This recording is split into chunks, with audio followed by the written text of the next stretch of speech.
internalize that as though it is a separate thing that they can pull out of you, put over here and go, okay, I'm going to regulate your estrogen and progesterone and you're going to be fine. But unless somebody is also addressing health and how is your nutrition, and not just how is your nutrition, but how are you eating the food that you're eating throughout the day? Are you eating it all at once and tricking your body into thinking it's starving half of the day? I mean, that's a whole other panel, maybe.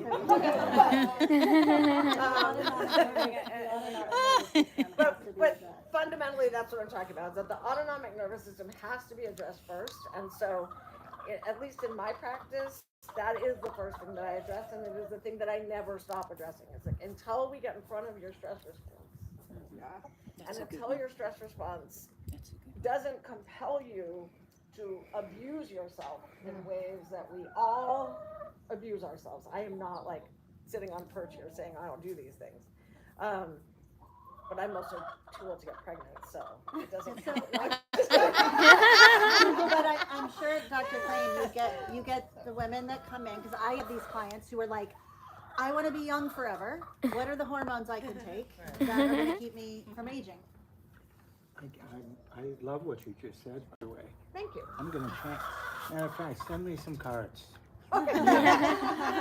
This is collaborative care. Well, Exactly. because I'm going to just express my ignorance to most everything. But Wow, that's an ironic statement, actually. but I will just say this in a sense of, since we're talking, I guess, we're talking about hormones in life, but also hormones in Carmen kind of related her beginning of the perimenopausal period. Postmenopause, by the way, is not till you haven't had a period for a year, no matter what. People can be in the perimenopause for 10 or 15 years, and some people get lots of symptoms. Some people don't get any symptoms. Some people get totally regular periods till whatever it is, 50, 52, 54, 60, and then they just stop. But most commonly they kind of get more irregular. But it's interesting because the average age where the periods actually stop is right now 51 and a half or so. If you go back about 50, 60 years ago, the average age of menopause was more like 48. So it's gone up about 3 years over the last couple generations. That's interesting. But the That's truth really is, interesting. well, you know, probably the biggest factor in that is people not smoking. That makes sense. Because smoking really is a toxin to the ovaries and everything else. So, but I am basically a believer in postmenopausal hormones, which, as you said, are usually estrogen, progesterone, maybe testosterone, and a few other things, perhaps. But interesting, some people go into menopause and just feel absolutely fine, and other people feel like it's the worst feeling of their whole lives. And the thing that's interesting is women at 50, here's my perception, I have a kid who's over 50, people at 50 are young. It used to be, you know, the average life expectancy at year 1900 was only about 56 or 57. And so people were actually middle-aged when they went into menopause. Now people are just young. And so... Didn't you have a mom who had twins at 55? Like in the last yeah, I did. year or two? But I'm not really a pusher for hormones, but it depends on symptoms. And some people really are truly miserable, and other people just kind of go through it. My practice gynecologically is a lot of people who are in their 50s, 60s, 70s. Some of those people take hormones, some don't. What do you think the number one reason is that people don't want to take hormones? Cancer. They're afraid of Breast cancer. cancer. Fear of breast cancer. Yeah. Now, the interesting thing is, estrogen, it's been sort of debatable for a long time. I think if you take all the literature and put it all together, there is a slight increased risk, and it is actually not great, of breast cancer with people that take hormones. That increases if you're on hormones more than 5 years. But the interesting thing is that estrogen-sensitive breast cancer is not as dangerous as estrogen-negative breast cancer, and the cure rate for people that are on hormones is essentially the same as people that don't take hormones. The fear of breast cancer is the number one reason people don't want to take them, and you know what the number 2 reason is? Blood clots. No, because people don't really think about that. But that is medically a pretty big thing. It's the notion that it's not natural. And my answer to that is it's really not natural to live to be 80 or 85 or 90. I'm with you about that, 100%. But I have some people who are miserable who just don't want to do anything, and other people who are feeling great and still want to take hormones. Just to give you one little historical bit of info, around Los Angeles, where people are very concerned about appearance and things, estrogen replacement became a really big deal in the late 60s. And that was because there was a book that came out called Feminine Forever. And it was very popular. And so mostly gynecologists back then gave people hormones. Most people took hormones around. And this is where this notion of this non-bioidentical. So that was mainly something called Premarin, which was manufactured out of horse urine. And that's the only estrogen that was available going back into, let's say, the early mid-60s. What happened in 1973, it was discovered that if you took estrogen, and in those days people took estrogen usually by itself, upwards of 6% of people ended up getting uterine cancer from estrogen. And there was an abrupt, it happened kind of overnight. This study came out, it sort of showed this, and instantaneously everyone was taken off their hormones. And for maybe the next 6 to 10 years, basically we made people just kind of deal with symptoms. And that's where sometimes herbs and things came into being, and other things that perhaps were kind of worked on. Because I think to this day we don't exactly know why some people get so profound symptoms and other people don't get any symptoms. And this is probably where your expertise comes in, and proving maybe why, in fact, there is such big differences between people. But there was this period of time that we didn't use estrogen at all, and then it was discovered that if you took progesterone with it, that you could prevent the potential for uterine cancer. So, and that kind of started. That was got us to the early 80s, and then gradually this whole idea of bioidentical came into being. And it's interesting because if you ask really smart people what bioidentical hormones are, only about maybe a third of the people can give you the right answer. But they all know that we should be using that type. But the bioidentical are not necessarily ground up yams and things, but the end result is the same hormones that one makes when they were making them. And so that means there were 3 estrogens. One is called E1, E2, and E3, which is estrone, estradiol, and estriol. Estradiol being kind of the main one. And then also progesterone.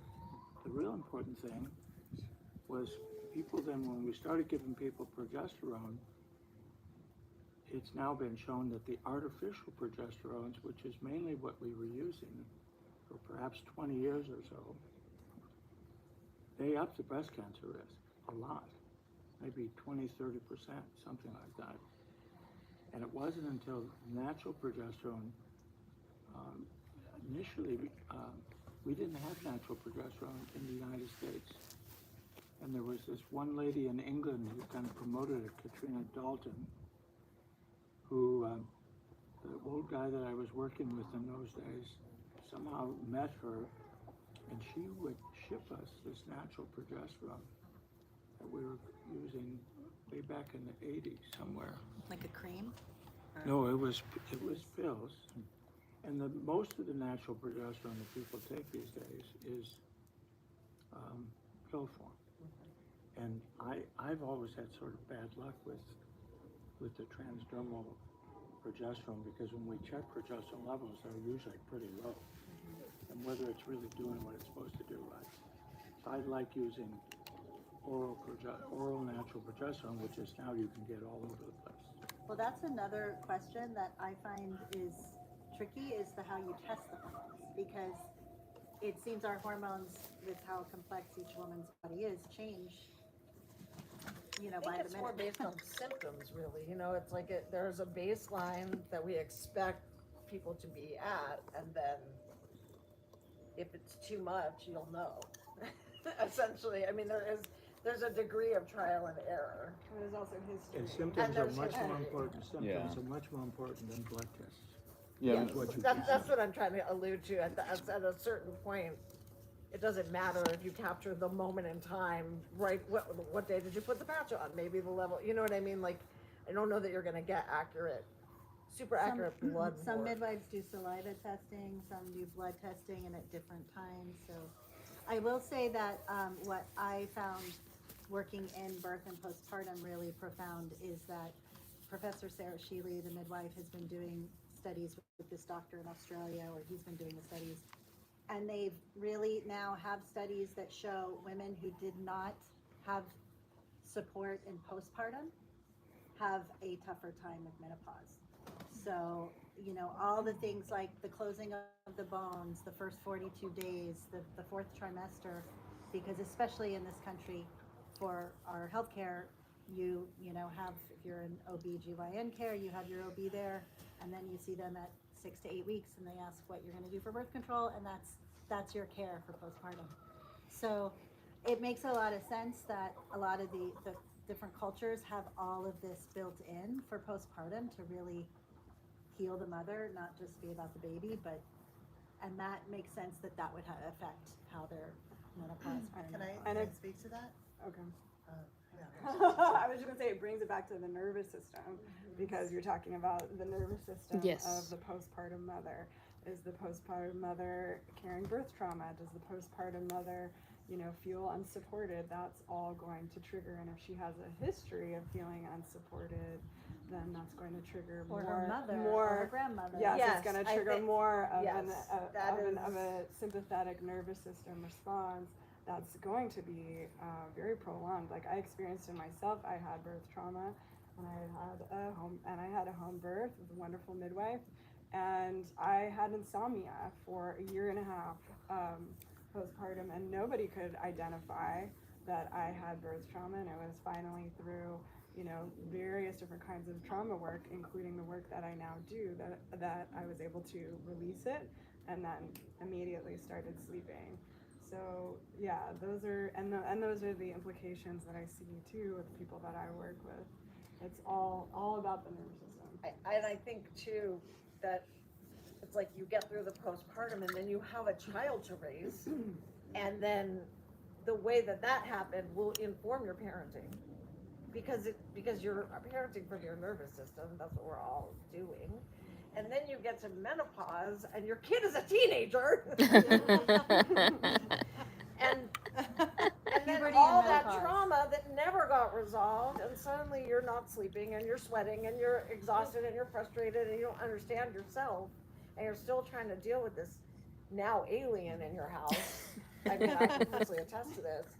And so I do think that there is, that's part of the problem, is that moms are set up like, we're just going to put you on this roller coaster. We're going to give you a flimsy little seatbelt and you're off. And you're not just off for postpartum, you're off for Life. life, like literally. Yeah. You know, like Yeah. now you're in charge of this person or these people. Right. Well, the postpartum doula training that we just did recently, Megan and Alex hosted, and I got to come in and do some body work with her. Heidi was there in our group, and that was the real standout thing for me, was realizing, because I am perimenopausal, and so seeing the similarity between postpartum and like the drying of the ojas, like there's certain symptoms that are naturally happening, the dryness of the hair, like certain things are happening that are very explained in Chinese medicine. I see how those nourishment of the blood and the vitality, and really bringing the warmth back helps with, it's necessary for postpartum, but also how it helps with perimenopausal or menopause. Absolutely. I wanted to do a little nervous system exercise with everyone. Do you guys want to do that? Okay. Yes, please. So there's ways that you can actually access the regulation of your nervous system. So there's two I'm going to teach you. So one is a head rotation. So you simply turn your head to the left, and you see how far you can rotate, and then you turn your head to the right, and you see how far you can rotate. And then there's another one that they call cactus arm. And so you put one arm up like this in a perpendicular, and then you're going to rotate down and see how far you go, and then rotate up. Just do it a few times just so you get a sense.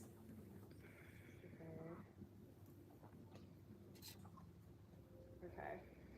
And so now we're going to do an exercise to regulate our nervous system. This is called helical breathing, and then we're going to retest so you can see the effects. And I find this is super important to get that positive feedback of like, what does it feel like when I'm dysregulated, and then how can I go back and regulate myself.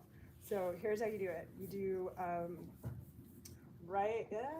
left leg over the right, and then right hand on left knee, and left hand goes behind the head. Yeah, you're like this. So you feel you're opening, and you gently, like, you're not twisting, but you're gently rotating.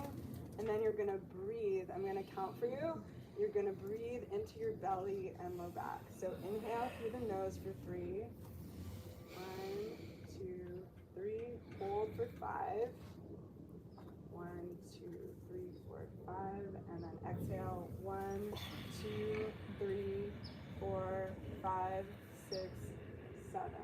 And again, inhale. 1, 2, 3. Hold. 1, 2, 3, 4, 5. Exhale. 1, 2, 3, 4, 5, 6, 7. One more time. Inhale for a count of 3. Filling up the belly and the low back. Hold for a count of 5. And then exhale. Slowly elongate your exhale. And then release your posture, and then pick one, uncross your legs, and then pick one of those assessment tools that you did and retest yourself. So either the cactus arm or the head rotation, and just notice, do you have more mobility? I do. Oh, wow. It's magic. That's crazy. So if you want to do this on your own, the count is 3, 5, 7. And you're going to do it 3 to 5 times. And the reason that we get into this funny, you can do it without getting into that funny position, but I've learned this recently, and I like getting into that position because it really opens up the diaphragm. The diaphragm is where you want to get the breath into. So That was cool. Yeah. That was really cool. Actually, I was like, I don't know any French. It also, it's like a way to, like, for me to check in, like, oh, you know what, I need a massage. I need to contact Roxy or Rain or Dr. Langford, or, you know, like, sometimes it's like, when I'm busy, I'm just outside my body, and it's like doing something like that. It's like, oh yeah, my neck is... So a really important piece of the nervous system that I wanted to bring to the table today is, because I've been studying the nervous system for the past 20 plus years. I've been working with people, and it's always been like, it's the nervous system, it's the nervous system. I always knew it was about that. But what is the source of a constantly dysregulated nervous system? Like, why are we all walking around? You know, it's not the traffic, it's not the cell phones, it's not social media, it's not the crisis in our life. it's actually, from my experience, it's unprocessed trauma and deep-seated emotion and limiting belief that we're walking around carrying, and that is putting weight on the nervous system, causing the nervous system to have a baseline of dysregulation. So it's a baseline is dysregulated, and then anything on top of that is like the straw that breaks the camel's back. So that's where my work is really is in releasing deep-seated emotions, limiting beliefs, and trauma. And it's not just from this life, but it could be genetic trauma. Like they know that the grandchildren of Holocaust survivors, of which I am one, their stress responses are altered, and we all come from genetic lines of various types of trauma. So it can come from that. It could also come from past lives. So that's, to me, that's really where the work is at. We can use lots of tools to regulate our nervous system, and they're essential, but it's really about getting underneath it and coming to a new baseline. And when you do that, that regulates the hormones, that helps you move towards whatever it is you're looking for in your life. Exactly. Yes, that's exactly. Anybody have any questions? And to circle that back around to birth, Everyone. you know, when Carmen frequently will send me patients she wants me to help them get into labor, and I'm always like, send them sooner. Don't come at 38 weeks, please. Yeah, because come now at a lot of them 34 are weeks. being Like, induced at 39 right. weeks. Don't, the hardest phone calls I get are, I'm being induced on Tuesday, and I'm like, Right, same. because the work of labor and you know, I get these emails all the time like, are you familiar with the forbidden points for labor? And I'm like, obviously. But, I mean, that's like the basic thing that you have to do. However, that's not how I induce labor. I induce labor by regulating the nervous system. Wow. So yes, I do throw those points in, and I do them kind of progressively, and I get a little bit more aggressive about stimulating those points, but it's the same idea that I can't help somebody get pregnant if their hair is on fire. I also can't help somebody go into labor if their hair is on fire. First, we have to put out the fire, because all you can think about is the fire. And even if it's not conscious, it's all your body is focused on is I'm in trauma. And as birth is approaching, well, now, I mean, you know, I wish Anna Verwal was here for this part, because she's the master They're of thinking. understanding birth trauma, or birth anxiety. And if you weren't in stress throughout your pregnancy, but then you have that at the end, then you are Suddenly, so having a doctor like Dr. Crane, or, you know, it's like Janine can probably speak to this, because she was one that changed her care at 41 weeks. Yep. To be able to have another week to 42 weeks, when at 39 weeks they were starting to tell her scary things that of course would make your nervous system like, you know, be in that place. So it's Yes, the system that we have now, with the rare exception of doctors like Dr. Crane, doesn't support the female nervous system at all. And so, you know, I call it the 37-week monkey wrench. Actually, now it's more like the 36-week monkey wrench, because everyone's getting pressured to induce now before their due dates. And so it's starting sooner, where you start seeing, and again, I don't come from a place at all of thinking that obstetricians have any sort of nefarious intent. I think everybody is out there doing their best, and I think we're in a very challenging system for doctors and patients. And that is really important not to get into that us versus them concept of it all. People are working within the systems and within their training, and nobody wants to hurt anybody. But there is a disconnect between the nervous system of the birthing person and the labor onset.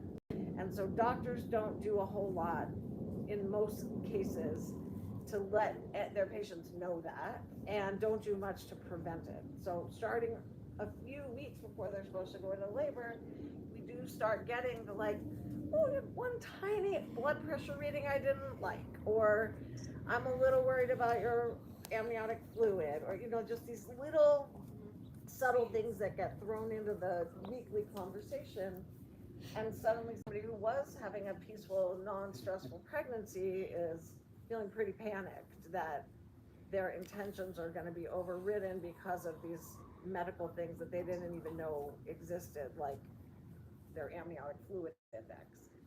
And so how we prepare, I spend a lot of my time trying to prepare my patients for that nervous system dysregulation that might come up, so that they're not blindsided by it, and that it is something that they are prepared to take on. Because if you choose the system that you choose, unless you're going to be like super brave to switch care at 41 weeks, which very few people choose to do, you have to kind of surrender to the care you chose at a certain point, but navigate it with the understanding that it's really not here to take care of your nervous system. You have to do that separately. You need a doula or other people. And most people don't body knows. And most people don't know that. That's right. Anybody else with another question? Roxy was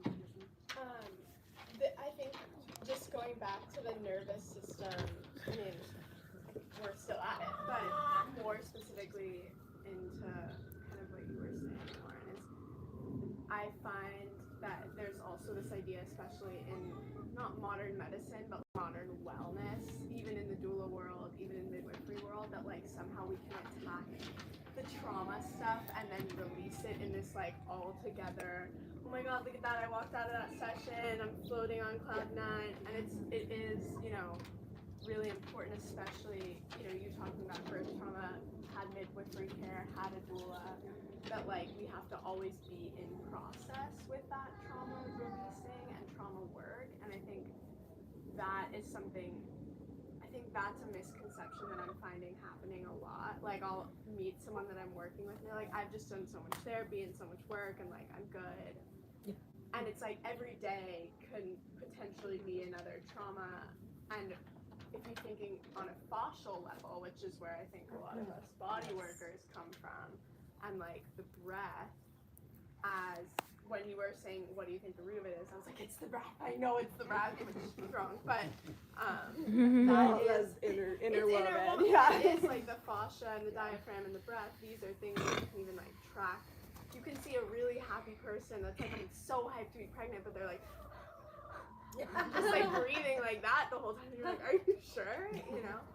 So I think that that's also like, the work is ongoing, and as doulas we walk into that space and we're like, we're here to help you process, but like, you know, I just had a birth on Monday that every possible intervention had to happen and no one wanted that to happen, and everyone wanted this to be like the most positive thing, and the only thing you can really do in that is be like, let's check in every minute, every second, and not in like an overdoing it way of like, how are you now, but like, hey, that was really traumatic, let's talk about it. So I think there is also like an acceptance of that space. I mean, I think there's got to be a certain amount of acceptance that life is super stressful. Life is trauma. There's no way around it. Birth is trauma. It's trauma when it's But I peaceful. don't think It's people, not. It's and that's. I mean, that's in like the Chinese medicine classics. Like we Yeah. don't regard birth as like this. yay. No, it's not. Yeah. Whether you have a home birth or a hospital birth or and I mean, and I really want to go back to something that you said also. I think it's really important that I also had a home birth, and my son was born missing his right hand, and it was the most amazing environment because everybody locked down. You know, like we took care of him. He had no trauma. In the hospital, he would have had a lot of trauma. So I was incredibly grateful that he had no trauma. And I didn't spend 1 second thinking about the fact that that experience traumatized me. Yeah. Because he was fine, and I thought I was fine, and it didn't take me 2 years, it took me 15 years for somebody to recognize that I had a pretty significant anxiety disorder that never went away because I was in the wellness world. So I definitely was caught in that, this therapist and that acupuncturist and this thing is gonna make me feel better, without recognizing that, like, no, the root of this whole thing was a birth trauma that nobody considered, because I didn't have any physical trauma. I had a really good birth, right? But like there was this thing that occurred, but it was outside of me. So I think kind of to what you're saying, that like we can't just process forever. At some point people need to get to a place where they're able to conclude that experience and then use it as a way to be resilient over future stressors. But in wellness, The word. start putting Integration. air quotes, you know, because I think that the whole concept of wellness has lost the plot in many ways, but in the wellness world, there is more regard for treating and processing than there is for actual resolution Or like in many instances. tool orientation. Like I always think of it in like, what are the tools, right? Like if you, because we can't predict, you know, I could walk across the street and get hit by a car. Like there's just, obviously, let's hope that doesn't happen, but like, you know, it's about how do we give tools, and it's the same with like, I think the general like even if you're tying it back to hormones and regulating hormones and the nervous system and all of this, it's like, what's in your doula bag, what's in your toolbox, and I think that there's this idea that we can go to people to answer those Instead things. to ourselves. Yeah, they can give Well, you tools. and everyone this needs this is where I would speak to like what Marianne does and what with the traditional midwifery, the rite of passage. Like for me, even just going through the perimenopausal in that period of a year to 2 years where I was having symptoms that I could not be diagnosed. I got laryngitis twice in a year. I was getting sinus infections. Like I was having allergies that I never had before. And I kept looking to fix it. And I kept looking, and as soon as I listened to my body and accepted, like, oh, I'm going through a rite of passage. And I also didn't mean I didn't treat it in ways of symptoms, but I also was able to go, I need like to recognize this as a rite of passage. I need to be with other women that are going through it. I need to acknowledge like that it's hard for me to want to let go of and move to this next, part of my life, to like be an elder, or that was like, whoa. So I think the same as birth. It's like, it's a rite of passage, postpartum, it's a rite of passage. And there are a lot of ways, along with the medical system, any alternative healing system, to connect in simple ways, with our bodies, to listen and sit with that and say what is going on. I'm going to reach out.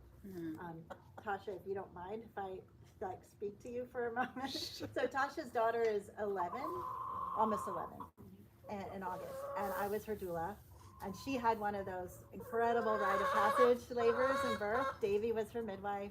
Davy was my midwife. And it was a really incredible birth, but it was like a transformational rite of passage, all that she went through. And now you're going to make me cry looking at you. But anyway, it's like such an honor, like that Tasha will reach out to me in times of her life where she doesn't even mean to reach out to me, but she's like, I was witnessing with her and connecting with her in this rite of passage. And we did everything you could possibly imagine in labor for 3 days. Like, everything. And it was so incredible. But it's like, I really appreciate that when she's going through something, because she's like, I don't know who to reach out to, but this is I'm going to the dentist, and I'm like, they're gonna pull a tooth, and I'm really like scared, This speaks to like just having that support in your life, and so, I feel like that's a big component to having whatever it is that might feel like it's trauma, or we have a reaction to it because of a past trauma. It definitely, like, there is, I do believe in miracles. I do believe there are ways to address things that I'm amazed at by going into the body through meditation. I had an autoimmune disease with inflammation in the past, and I did everything. I saw every doctor, I saw every healer, I took changed every diet. It was internal. It was an inflammatory issue. But it was invisible to me in a way. Like, I'd be like, I can just ignore it. And I did everything, and it wasn't until my meditation teacher took me into the dis-ease. And it was about 2 meditations of that, and it shifted. Because I wasn't trying to fix it. Even if it was from natural ways, like, it's still looking to fix something. So that kind of acceptance and that kind of like, what are you trying to tell me that really painful, that I don't want to have to go into, And it just amazed me that that works. That's the integration. It Same works. with the closing of the bones. This ceremony, right, that she does with the bozos and the massage, and it's like all these things, but really that's what you're doing. You're putting them in their nervous system into a place where they can regulate. And you have the lineage of the grandmothers that are weaving this fabric, and it's carrying the babies, it's carrying the mothers, and you know, and that one that you came to, do you remember that one woman was newly pregnant, and she was releasing trauma from her grandmother, and she was like, it cleared something for her. It's not explainable. It's really, yeah. Can I say something? Yeah, this Sorry. is Alexandra. Ah. A new part of our village from the Netherlands. Yay. A nurse in the Netherlands. I love to hear about how birth and how they do things there. Okay. Do you want me to start with that? Well, what did you want to say? Okay, what I wanted to say. Sorry for the glasses. Very impolite. I'm listening to all the stories. I was born in Brazil. My parents were born in Indonesia, and I was raised in the Netherlands. And I'm a Cohen. I'm a second generation war victim, like you, diagnosed. What stands out for me here in LA, my husband is a New Yorker, is that I feel America is based on fear. There's so much fear here. Everything, if I want to explain something and I'm analyzing something that happened, it's fear. Like, for instance, the Asian culture is built on guilt. The Dutch culture is built on sin. And here there's so much fear. And I see everybody looking at me and thinking, no, that's not true. Trust me, it's true. This country is built on fear. There's so much fear. I mean, Canada is very close by. It's not built on fear. This country is built on fear. So everything you do, everything you pay for, it's all built on fear. You go into labor. I've been in labor for 19 hours. I wanted to do this with the midwife. The midwife said, no, you're 2.5 weeks overtime. This is all in the Netherlands. And the OBGYN just gave me 19 hours of just, hey, girl, you're doing fantastic. The baby was 12 pounds. So, I mean, and he's fantastic. I'm fantastic, still working down there. Everybody's always asking me, does he work? Yes, he does. So it's, you know, a Dutch OBGYN is so different from a American OBGYN. You know, there's so much fear. I'm 60 years old and I'm on estrogen. I have to go get Progesterone. Yes. Fantastic. Fantastic. Estrogen. I couldn't agree Oh my more. gosh. I'm on it too. Just Oh, estrogen is so fantastic, best. really. But there's so much fear for menopause here too in this country. So I asked a nurse, why are you so afraid of your menopause? And she said, then I'm not attractive anymore. I'm like, you know why? It's so ingrained in this LA world, your sexuality, as if my sexuality just stopped. Now I'm post-menopause. What is this? So I just needed to say this because it's sort of starting to irritate me so much. I love LA, never going to leave, but I constantly, with every birth, I have to explain to the mothers, you're just afraid, and it's not necessary. Everything is about fear, you know. But I think that's something that people have to. I mean, I think that goes back right to the beginning of Yes. what is the stress like.